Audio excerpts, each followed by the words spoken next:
I always like to say when people come into Cellar 3, we do 3 different styles of beer really there. We do spirit-forward barrels, which would be beers that are aged in something where the liquor was just removed, like a bourbon barrel, gin, any kind of whiskey, rum, mezcal, something like that.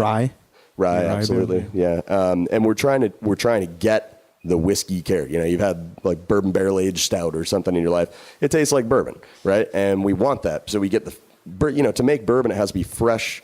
Fresh charred American oak that's used once, right? Amongst other things, 51% corn, blah, blah, blah. But they can't reuse those barrels to make bourbon again. So they dump the bourbon out and then they sell the barrels to somebody.